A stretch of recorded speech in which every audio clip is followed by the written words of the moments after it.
Hi friends, నేను మీ సీతామహాలక్ష్మి. ఈనాటి కథలకి స్వాగతం. ఈరోజు మనం అప్పివ్వని వాడు అనే చందమామ కథని చెప్పుకుందాం. రచన శ్రీమతి జొన్నలగడ్డ రామలక్ష్మి గారు. అప్పివ్వని వాడు. శివపురానికి కొత్తగా వచ్చాడు ఆనందుడు. ఆ ఊళ్ళో 4 ఎకరాల పొలం కొన్నాడు. 10 పాడి ఆవుల్ని కొన్నాడు. వ్యవసాయం, పాల వ్యాపారం చేసుకుంటూ ఆ ఊళ్ళో సుఖంగా రోజులు వెళ్ళబుచ్చాలని ఆయన అనుకున్నాడు. ఊళ్ళోకి వచ్చిన వేళా విశేషమో ఏమో అనుకోకుండా ఆయన కూతురుకు చక్కటి పెళ్లి సంబంధం కుదిరింది. వెంటనే ముహూర్తం పెట్టి పెళ్లి జరిపించమని మగ పెళ్లివారన్నారు. ఒక ఏడాది తర్వాత అయితే అమ్మాయి పెళ్లికి డబ్బుకు తడుముకునేవాణ్ణి కాదు. ఇప్పటికిప్పుడు పెళ్లి అంటే మన దగ్గర ఉన్న డబ్బు చాలదు. కనీసం 200 వరహాలైనా అప్పు చేయాలి. ఊరేమో కొత్త. మనకు అప్పెవరిస్తారు అని ఆనందుడు భార్య రాజేశ్వరి దగ్గర వాపోయాడు. రాజేశ్వరి చుట్టుపక్కల విచారించి ఈ ఊళ్ళో 2 వడ్డీ వ్యాపారులున్నారట. ఒకాయన పొలమయ్య.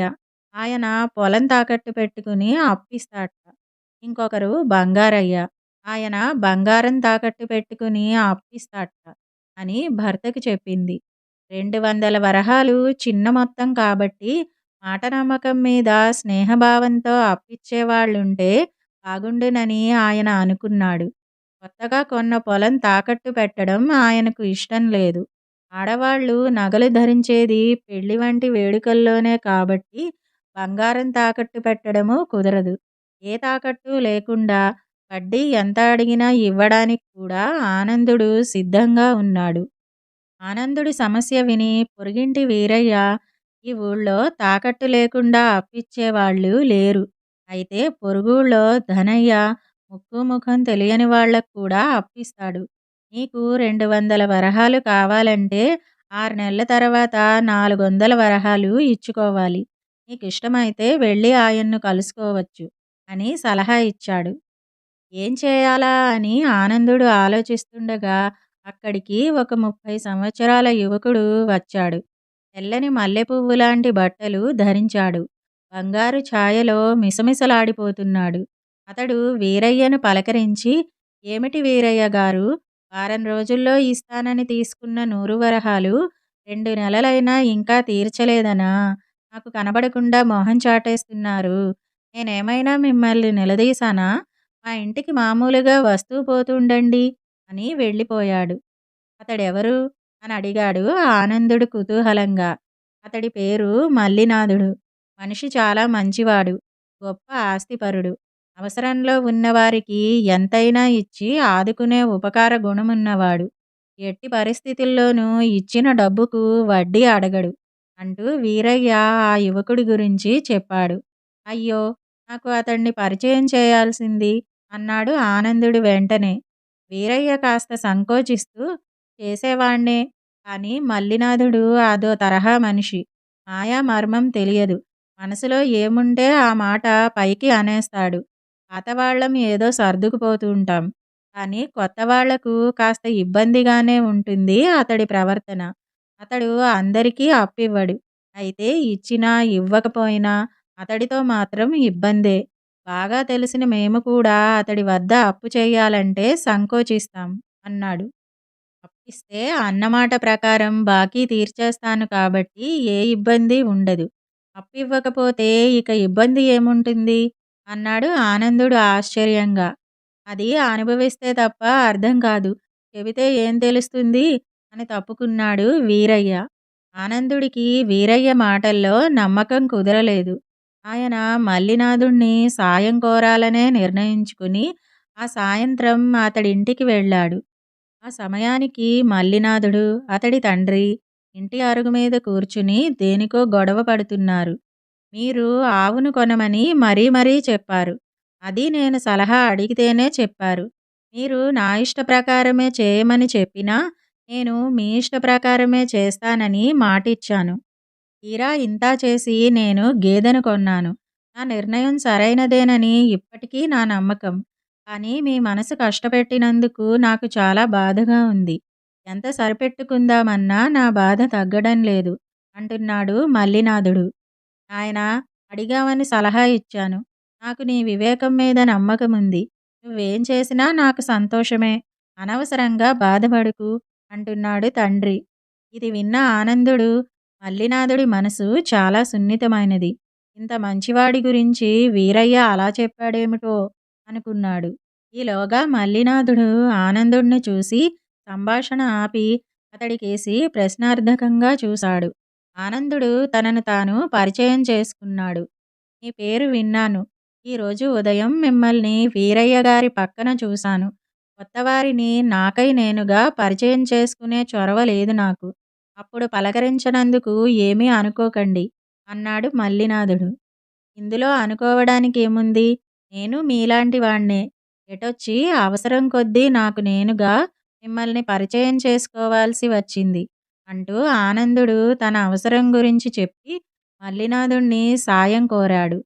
మల్లినాథుడు వెంటనే వెంటనే చెబుతున్నందుకు ఏమీ అనుకోవద్దు. నేను బాగా ఆలోచించి కొన్ని నియమాలు పెట్టుకున్నాను. ఆ ప్రకారం కొత్తవారితో పరిచయం అప్పుతో మొదలు కాకూడదు. నీ అవసరం న్యాయమైనది. ఒక పెళ్ళికి సాయపడితే నాకు పుణ్యం కూడాను. అయినా మీకు సాయపడలేకపోతున్నందుకు చాలా బాధగా ఉంది అన్నాడు. ఆనందుడు చిన్నబుచ్చుకుని తిరిగి ఇంటికి వెళ్ళిపోయాడు. ఇల్లు చేరుకునేసరికి అక్కడ ఆయన అన్నయ్య వినోదుడు వచ్చి ఉన్నాడు. ఆయన తమ్ముణ్ణి చూస్తూనే, ఒరేయ్ ఆనందు, అమ్మాయి పెళ్ళికి డబ్బు తక్కువైందటగా. ఈ మధ్య నా పరిస్థితి బాగా మెరుగైంది. ఆదాయం పెరిగింది. నీకు సాయంగా ఒక 1000 వరహాలిచ్చి వెళదామని వచ్చాను. నీ దగ్గర డబ్బున్నప్పుడు తిరిగి ఇద్దువు గాని అన్నాడు.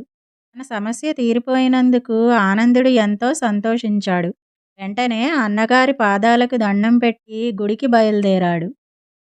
గుడి దగ్గర ఆయనకు మల్లినాథుడు ఎదురై, మీరు దేవుడి దగ్గరికే వచ్చారా? అయినా ఎందుకు రారులెండి. నేను మీకు అప్పివ్వలేకపోయినందుకే ఎంతో బాధపడుతున్నాను. ఇవ్వనన్నందుకు మీరెంత బాధపడుతున్నారో అర్థం చేసుకోగలను. అందులోనూ దగ్గర డబ్బున్నా కూడా నియమానికి కట్టుబడి మీకివ్వనన్నాను. నాకు చాలా బాధగా ఉంది. మనశ్శాంతి కోసం దేవుడి దగ్గరకు వచ్చాను. నా కారణంగా మీ అమ్మాయి పెళ్ళి ఆగిపోతే ఆ బాధ నన్ను జీవితాంతం వెంటాడుతుంది అన్నాడు. ఈ మాటలకు ఆనందుడు నొచ్చుకుంటూ, అనవసరంగా మీరు బాధపడకండి. ముక్కు ముఖం తెలియని వాళ్లను అప్పడగడం నా తప్పు. మీరు లేదంటే అది సహజమే కదా అన్నాడు. నన్ను అప్పడగడం తప్పనుకుంటున్నారు. అంటే నా ప్రవర్తనకు మీ మనసు చాలా బాధపడింది. అందుకే మనశ్శాంతి కోసం దేవుడి దగ్గరకు వచ్చారు. అవునా అన్నాడు మల్లినాథుడు. అప్పుడు ఆనందుడు అతడికి తన అన్న డబ్బిచ్చిన విషయం చెప్పాడు. అది విని, మంచివాళ్ళకెప్పుడు మంచే జరుగుతుంది. ఇప్పుడు మీరు మంచివాళ్ళని రుజువైంది. కానీ నేనే ఒక మంచి మనిషికి సాయం చేయలేకపోయాను. ఇప్పుడు నా బాధ ఇంకా ఎక్కువైంది అన్నాడు మల్లినాథుడు. తాను మల్లినాథుడి ప్రవర్తనకు ఏమాత్రం బాధపడలేదని, పైగా ఇప్పుడు సంతోషంలో మునిగి తేలుతున్నానని అతన్ని నమ్మించడానికి ఆనందుడికి తలప్రాణం తోకకు వచ్చింది. ఆ తర్వాత 2 రోజులకు మల్లినాథుడు ఆనందుడిని బట్టల దుకాణంలో కలవడం జరిగింది. ఆనందుడు కాస్త ఖరీదు తక్కువైన బట్టలు కొంటున్నాడనిపించి అడగ్గానే, నేను మీకు సాయపడి ఉంటే బట్టలకు మరి కాస్త ఎక్కువ ధర పెట్టి ఉండేవారు అంటూ బాధపడ్డాడు మల్లినాథుడు. ఆ విధంగా వాళ్ళిద్దరూ ఎక్కడ తటస్థపడినా మల్లినాథుడు తను అప్పివ్వలేదని పదే పదే వాపోతూ ఉండేవాడు. తర్వాత ఆనందుడు మల్లినాథుడి కుటుంబాన్ని పెళ్లికి పిలిచాడు. నేను డబ్బుండి మీకు అప్పివ్వలేదు. అప్పివ్వకపోయినా మీరు నన్ను పెళ్లికి పిలిచారు. మీరెంత మంచివారో, మీలాంటి మంచివారికి సాయపడలేకపోయాను అంటూ మళ్ళీ బాధపడ్డాడు మల్లినాథుడు. అతడు అక్కడ పెళ్లి జరుగుతున్నప్పుడు కూడా ప్రతి తంతులోనూ తను అప్పివ్వకపోవడాన్ని తలుచుకుని వాపోయేవాడు. అతడికి ఊరట కలిగించడానికి ఆనందుడు పడ్డ శ్రమ మగపెళ్లి వారికి మర్యాదలు చేయడంలో కూడా పడలేదు. ఆ సమయంలో ఆనందుడి అన్న వినోదుడు హడావిడిగా అక్కడికి వచ్చి, ఒరేయ్ ఆనందు, పెళ్ళికొడుకు అక్క చెల్లెళ్లకు వారి భర్తలకు లాంఛనాలుగా పట్టుబట్టలతో పాటు బంగారు ఉంగరాలు పెట్టడం వాళ్ళ ఆచారమట. నువ్వు ఒట్టి బట్టలు మాత్రమే పెట్టావని వాళ్ళు ఒకటే గొడవ చేస్తున్నారు అన్నాడు. ఇప్పుడేం చేయాలో పాలుపోవడం లేదు. ఉన్న డబ్బంతా ఖర్చయిపోయిందన్నయ్య అన్నాడు ఆనందుడు విచారంగా. ఆ వెంటనే మల్లినాథుడు, నేను మీరడిగినప్పుడే అప్పిచ్చి ఉంటే మీకిన్ని చిక్కులు వచ్చేవి కావు. నా నియమం కారణంగా మీకు సాయపడలేకపోయాను. ఈ చిక్కులన్నింటికీ నేనే కారణం అని తెగ బాధపడిపోసాగాడు. అప్పుడు వినోదుడు అందుకుని, అప్పుతో పరిచయం కాకూడదు అన్నదే కదా మీ నియమం. ఇప్పుడు మీరు మా తమ్ముడికి బాగా పరిచయమైన మిత్రులే కదా! కాబట్టి సందేహించడం ఎందుకు? 200 వరహాలైనా నిరభ్యంతరంగా అప్పు ఇవ్వవచ్చు. అది మీ నియమానికి అడ్డురాదు. పెళ్ళిని ఘనంగా జరిపించి ఆనందించవచ్చు అన్నాడు. అలాగా? అవును నిజమే. నేను ఇప్పుడే వస్తాను అంటూ మల్లినాథుడు అక్కడి నుంచి మెల్లగా జారుకున్నాడు. ఈ జరిగిందానికి విస్తుపోయి చూస్తున్న ఆనందుడితో వినోదుడు, ఒరేయ్! ఇప్పుడు నేనన్న దానితో నీకు ఈ మల్లినాథుడి బెడద వదిలిపోయింది. ఇకపై అతడు నీ కేసి తిరిగి చూడడని నా నమ్మకం అంటూ నవ్వి, పెళ్ళికొడుకు తరపు వారి లాంఛనాల గొడవంతా నేను కల్పించి చెప్పాను. నువ్వేమీ ఆదుర్దాపడకురా అన్నాడు. ఆ తర్వాత పెళ్లి ఘనంగా జరిగిపోయింది. మల్లినాథుడు తిరిగి రాకపోగా ఆనాటి నుంచి అప్పిచ్చి సాయపడలేకపోయాను అంటూ అందరికీ చికాకు కలిగించే ధోరణిని మానుకున్నాడు.